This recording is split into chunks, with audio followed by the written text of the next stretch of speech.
جی بسم اللہ الرحمن الرحیم وعن ابی مسعود عقبۃ بن عمرو الانصاری البدری رضی اللہ تعالی عنہ قال قال رسول اللہ صلی اللہ علیہ وسلم من دل علی خیر فلہ مثل اجر فاعلہ۔ حضرت ابو مسعود عقبہ بن عمرو انصاری اور البدری رضی اللہ تعالی عنہ ان سے روایت ہے، وہ فرماتے ہیں کہ نبی کریم صلی اللہ علیہ وسلم نے ارشاد فرمایا کہ جس آدمی نے بھلائی کے کسی کام پر کسی دوسرے آدمی کی رہنمائی کی تو اس کے لیے بھی ویسا ہی اجر ہوگا جیسے اس کام کے کرنے والے کے لیے اجر ہے۔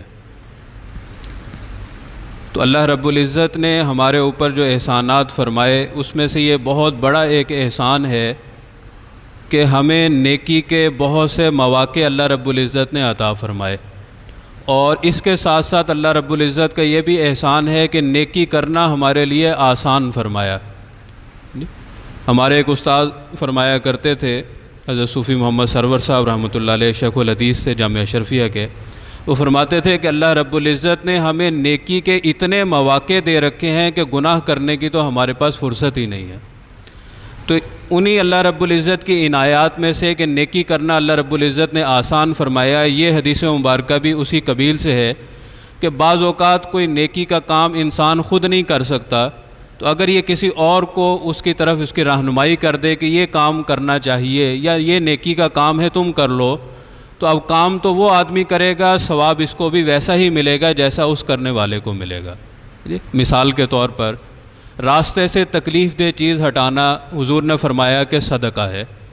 تو اب راستے میں کوئی چیز اتنی وزنی پڑی ہے کہ یہ اس کو نہیں اٹھا سکتا، تو کسی کو اس نے کہہ دیا، اب کام تو وہ کرے گا لیکن ثواب اس کے کھاتے میں ویسے ہی لکھا جائے گا جتنا ثواب اس کو ملا۔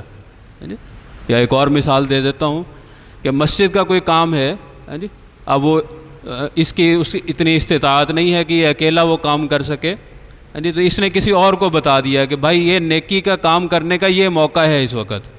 تو اب نیکی اس آدمی نے کر لی، اس نے اپنا حصہ ڈال لیا، تو اس کو جس نے صرف اور صرف اس کی طرف نشاندہی کی، اس کو بھی ویسا ہی اجر ملے گا جیسا اس نیکی کرنے والے کو اجر ملے گا۔ تو اس لیے کوشش یہ کرنی چاہیے کہ انسان نیکی کے کاموں کی طرف دوسرے لوگوں کی رہنمائی کرتا رہے، دوسرے لوگوں کو نیکی کے کاموں کی دعوت دیتا رہے۔